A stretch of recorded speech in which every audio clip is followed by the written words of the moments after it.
ಕ್ರಿಸ್ತನನ್ನು ಪ್ರತಿಫಲಿಸುವಂತೆ ನಿಮ್ಮ ಆತ್ಮಗಳನ್ನು ವಾಕ್ಯದಲ್ಲಿ ಬಲಪಡಿಸುವ ಅನುದಿನದ ಧ್ಯಾನ. ಇಂದಿನ ಧ್ಯಾನದ ಶೀರ್ಷಿಕೆ ಹಳೆಯ ಮಾರ್ಗಗಳಿಗೆ ಹಿಂದಿರುಗುವವರು.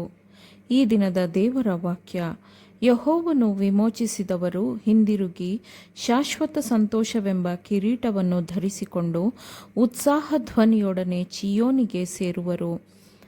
ಹರ್ಷಾನಂದಗಳನ್ನು ಅನುಭವಿಸುವರು. ಮೊರೆಯು ಕರೆಕರೆಯು ತೊಲಗಿ ಹೋಗುವವು. ಯೆಶಾಯ 35ನೇ ಅಧ್ಯಾಯ 10ನೇ ವಚನ. ದೇವರು ತಮಗೆ ವಹಿಸಿಕೊಟ್ಟ ಜವಾಬ್ದಾರಿ ತಲಾಂತುಗಳಿಗೆ ದೇವರಿಗೆ ಯಾವ ರೀತಿಯಲ್ಲೂ ಬದ್ಧರಾಗಿಲ್ಲದ ಬದ್ಧತೆಯನ್ನು ಪ್ರಕಟಪಡಿಸದ ಸ್ತ್ರೀ ಪುರುಷರೇ ಈ ಲೋಕದಲ್ಲಿ ತುಂಬಿ ಹೋಗಿದ್ದಾರೆ.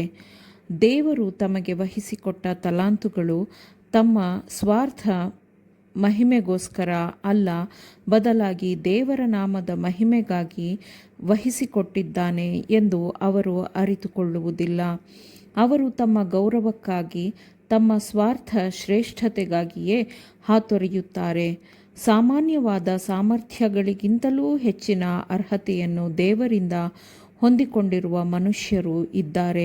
ಅವರು ಆಳವಾದ ಚಿಂತಕರು, ಬಲಿಷ್ಠರು ಮತ್ತು ಎಲ್ಲ ವಿಷಯಗಳಲ್ಲಿ ಆಮೂಲಾಗ್ರರು ಆಗಿರುತ್ತಾರೆ. ಅವರಲ್ಲಿ ಅನೇಕರು ದೇವರಿಗೆ ಕೊಡಬೇಕಾದ ಗೌರವ ಮತ್ತು ಮಹಿಮೆಯನ್ನು ಲೆಕ್ಕಿಸದೆ ತಮ್ಮ ಸ್ವಂತ ಸ್ವಾರ್ಥ ಗುರಿಗಳನ್ನು ಸಾಧಿಸಿಕೊಳ್ಳಲು ಒಲವು ತೋರುತ್ತಾರೆ. ಇವರಲ್ಲಿ ಕೆಲವರು ಸತ್ಯದ ಬೆಳಕನ್ನು ನೋಡಿದ್ದಾರೆ, ಆದರೆ ಅವರು ತಮ್ಮ ಗೌರವವನ್ನೇ ತಾವು ಪರಿಗಣಿಸುವ ಕಾರಣ ಮತ್ತು ಎಲ್ಲ ವಿಷಯದಲ್ಲೂ ಅವರು ದೇವರನ್ನು ಮೊದಲಾಗಿಯೂ ಕೊನೆಯವನನ್ನಾಗಿಯೂ ಪರಿಗಣಿಸದ ಕಾರಣ ಅವರು ಸತ್ಯವೇದದ ಸತ್ಯದಿಂದ ದೂರ ಹೋಗಿ ಸಂದೇಹ ಮತ್ತು ದ್ರೋಹಕ್ಕೆ ಸಿಲುಕಿಕೊಳ್ಳುತ್ತಾರೆ.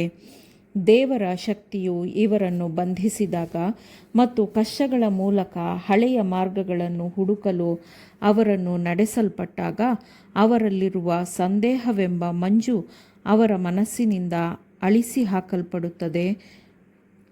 ಅವರಲ್ಲಿ ಕೆಲವರು ಪಶ್ಚಾತ್ತಾಪ ಪಡುತ್ತಾರೆ, ಹಳೆಯ ಪ್ರೀತಿಗೆ ಹಿಂದಿರುಗುತ್ತಾರೆ ಮತ್ತು ದೇವರಿಂದ ವಿಮೋಚನೆಗೊಂಡವರು ತೋರಿಸಿಕೊಟ್ಟ ದಾರಿಯಲ್ಲಿ ತಮ್ಮ ಪಾದಗಳನ್ನು ಇಡುತ್ತಾರೆ. ಇನ್ನೆಂದಿಗೂ ಅವರನ್ನು ಹಣದ ಪ್ರೀತಿ ಅಥವಾ ಸ್ವಾರ್ಥ ಮಹತ್ವಾಕಾಂಕ್ಷೆಯು ಬಾಧಿಸುವುದಿಲ್ಲ. ಅವುಗಳ ಆಸೆ ಅವರಿಗಿರುವುದಿಲ್ಲ. ಚಿನ್ನ ಅಥವಾ ಮನುಷ್ಯರ ಹೊಗಳಿಕೆಗಿಂತಲೂ ಅವರಿಗೆ ಹೃದಯದ ಮೇಲೆ ಕೆಲಸ ಮಾಡುವ ದೇವರಾತ್ಮನ ಕೆಲಸಗಳು ಹೆಚ್ಚು ಮೌಲ್ಯಯುತವಾಗಿರುತ್ತದೆ. ಈ ಅದ್ಭುತವಾದ ಬದಲಾವಣೆಯು ಸಂಭವಿಸಿದಾಗ ಆಲೋಚನೆಗಳನ್ನು ದೇವರಾತ್ಮವು ಹೊಸ ಮಾರ್ಗಗಳ ಕಡೆಗೆ ನಿರ್ದೇಶಿಸುತ್ತದೆ. ಗುಣಸ್ವಭಾವವು ಮಾನಸಾಂತರಗೊಳ್ಳುತ್ತದೆ. ಆತ್ಮದ ಆಕಾಂಕ್ಷೆಗಳು ಪರಲೋಕದ ವಿಷಯಗಳ ಕಡೆಗೆ ತಿರುಗುತ್ತದೆ. ಇಂದು ನಿಜವಾದ ಧರ್ಮವು ಬಲವನ್ನು ಹೊಂದಿದೆ. ಇದು ಅಹಂಕಾರ, ಸ್ವಾರ್ಥ, ಅಪನಂಬಿಕೆಯ ಹಠಮಾರಿ ಪ್ರಭಾವವನ್ನು ಮನುಷ್ಯರು ಜಯಿಸಲು ಮತ್ತು ನಿಜವಾದ ದೈವಭಕ್ತಿಯ ಸರಳತೆಯಲ್ಲಿ ಮನುಷ್ಯರು ಪರಲೋಕದೊಂದಿಗೆ ಹೊಂದಿರುವ ಸಂಪರ್ಕವನ್ನು ಪ್ರಕಟಿಸಲು ಅನುವು ಮಾಡಿಕೊಡುತ್ತದೆ. ಮನುಷ್ಯರು ಸೈತಾನನ ಎಲ್ಲ ವಂಚನೆಯ ಶೋಧನೆಗಳನ್ನು ಮೀರಿ ಅವುಗಳನ್ನು ಜಯಿಸಿ ಮುನ್ನಡೆಯಲು ಸಾಧ್ಯವಾಗುವಂತೆ ಕ್ರಿಸ್ತನು ನೀಡುವ ಅನುಗ್ರಹವು ಮಾಡುತ್ತದೆ. ಅದು ಅವರನ್ನು ಯೇಸುವಿನ ಶಿಲುಬೆಯ ಕಡೆಗೆ ಸಕ್ರಿಯರಾದ, ಒಪ್ಪಿಸಿಕೊಟ್ಟ ನಿಷ್ಠಾವಂತ ಕೆಲಸಗಾರರಾಗಿ ಪರಲೋಕ ಸತ್ಯದ ಪಸರಿಸುವಿಕೆಯ ಪ್ರಗತಿಯ ಕೆಲಸದಲ್ಲಿ ನಡೆಸುತ್ತದೆ. ದೇವರಿಗೆ ತೋರುವ ನಿಷ್ಠೆಯು ಎಲ್ಲ ಕಾಲದಲ್ಲೂ ನಂಬಿಕೆಯ ವೀರರನ್ನು ಗುರುತಿಸಿದೆ. ಅವರನ್ನು ಲೋಕದ ಮುಂದೆ ಸ್ಪಷ್ಟವಾಗಿ ತೋರಿಸಲ್ಪಟ್ಟ ಕಾರಣ ಅವರ ಬೆಳಕು ಹೊರಹೊಮ್ಮಿದೆ. ಮುಂದಕ್ಕೆ ಹೊರಡಬೇಕು ಎಂಬ ಕ್ರಿಸ್ತನ ಆಜ್ಞೆಗೆ ಅವರು ತೋರಿದ ವಿಧೇಯತೆಯು ಇತರರು ದೇವರನ್ನು ಮಹಿಮೆಪಡಿಸಲು ಕಾರಣವಾಗಿದೆ. ಇಂದೂ ಸಹ ಸ್ವಾರ್ಥ ನಿರಾಕರಣೆಯ ಉದಾತ್ತ ಜೀವನವನ್ನು ನಡೆಸುತ್ತಿರುವ ಸ್ತ್ರೀ ಪುರುಷರು, ನೈತಿಕ ನಂಬಿಗಸ್ತ ವೀರರು ಇದ್ದಾರೆ. ಅವರಿಗೆ ಲೌಕಿಕ ಖ್ಯಾತಿಯನ್ನು ಪಡೆಯಬೇಕೆಂಬ ಯಾವ ಮಹತ್ವಾಕಾಂಕ್ಷೆಯೂ ಇರುವುದಿಲ್ಲ. ಅವರ ಚಿತ್ತವು ದೇವರ ಚಿತ್ತಕ್ಕೆ ಅಧೀನವಾಗಿರುತ್ತದೆ. ಒಳ್ಳೆಯದನ್ನು ಮಾಡುವುದು ಮತ್ತು ಆತ್ಮಗಳನ್ನು ಉಳಿಸುವುದು ಅವರ ಅತ್ಯುನ್ನತ ಗುರಿಯಾಗಿರುತ್ತದೆ. ಇವರು ನಿಜವಾದ ಜ್ಞಾನವನ್ನು ಪಡೆದಿರುತ್ತಾರೆ.